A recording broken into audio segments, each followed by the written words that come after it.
Hey, good morning, Taylor. I'm Carl Zymak, and this is another installment of Coffee with Rick Sollars. And today, we're going to be talking pensions, so get ready for another installment. Rick, how are you today? Good morning, Carl. Good. How are you? Not too bad. Been busy lately? Busy, yeah. Very busy. Campaigns can do that to you. You know, it's been fun. we want to jump in at the deep end again, okay, in this installment.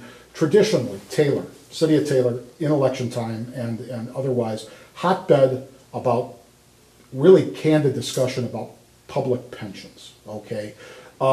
There's a lot of old information out there. There's a lot of skewed information out there. The current mayor is saying that he's doing his darndest to fix pensions. What's your take on that?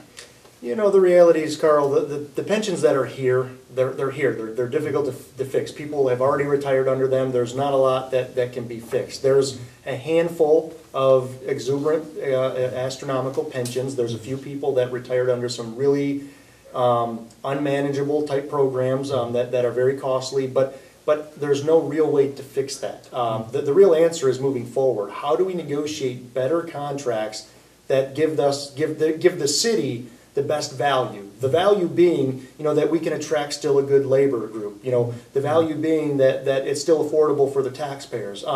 The answer of fixing pensions is moving forward. How do we fix them? Because today, it's difficult to fix something that's already contractually guaranteed. Right. And I think some of that is very misleading by the current administration, trying to roll in averages that, you know, you have, you know, call it a half dozen to a dozen folks that are in these ridiculous programs, and you cost average them into some of the lower tiered employees and say that they're retiring under a, you know, $50,000, $75,000, $100,000 a year pension. I don't think that's being genuine. I think that's putting a spin on it. I think that for the most part, most of the employee groups that are part of the City of Taylor, yes, they're part of a pension, but they're nowhere near the amounts that the administration is leading you to believe they are. Right, and the bottom line is if you want to get to any change with any unionized labor force, you have to basically sit across the table from them and negotiate well, correct? Absolutely, Carl, absolutely. I mean, we have, obviously, you know, negotiations moving forward is going to be key. And I always tell people there's two good words that you can never lose faith of in negotiations, and that's good faith. And once those two words, good faith, are gone, negotiations break down. And I think this administration lost good faith, you know, 3.5 years ago. You know, the mayor himself was a teacher before he became the mayor. Doesn't he have a public pension? Yeah, I mean, you know, he taught at the Crestwood School District. They are obviously funded by the public pension program, and yes, he qualifies for a public pension. I'm the only one that don't qualify for a public pension. I mean, my pension is whatever I earn today to allow me to build on that for tomorrow. I don't have a public pension. Right. The current mayor does like to spin that, you know, that he paints people that are part of the public pension program as being the enemy or the villain, and he's sitting in one himself. And I think it's being very disingenuous to not disclose that to folks that he's part of the public pension program.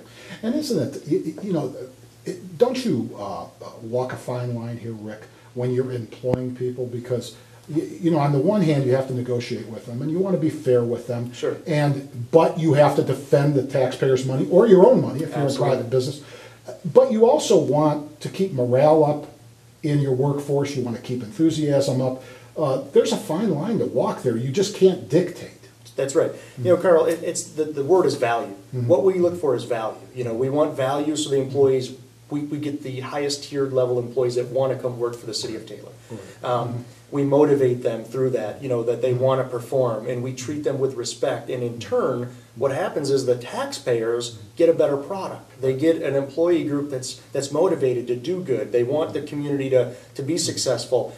And I don't know that we have that today. That, you know, the lack of respect seems to run rampant. You know, dictation it seems to exist, and quite honestly, it's just not where we want to be. We need the employees to you know, make the city go round, and I think that the employee groups are just beat up on the morale side right now. Yeah, and that really makes it tough because, you know, the other side, well, taxpayers traditionally like to keep taxes low. I think you'd agree with that. I'd agree with that. We're all taxpayers. But the other side of it is, if you're in a situation where your community happens to have a a fairly high tax rate, which Taylor does for a lot of reasons, okay, a lot of different reasons. Sure. But the problem with that is if you just attack the tax rate, okay, you have to realize that the services come out of the tax rate.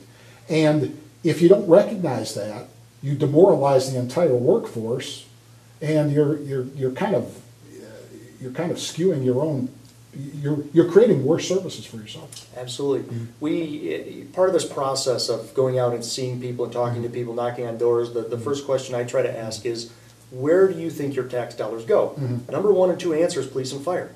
So, obviously people have a high value on police and fire services, but then we drill down into the discussion a little bit deeper and we talk about, city services, street sweeping, trash collection, rubbish, sewer main breaks, all those essential programs. We have to have all of them. We have to be a community that's just bigger than public safety. We have to have public safety and all these other things. And yes, there's a cost to that. And we can't lose sight of we have to manage that cost.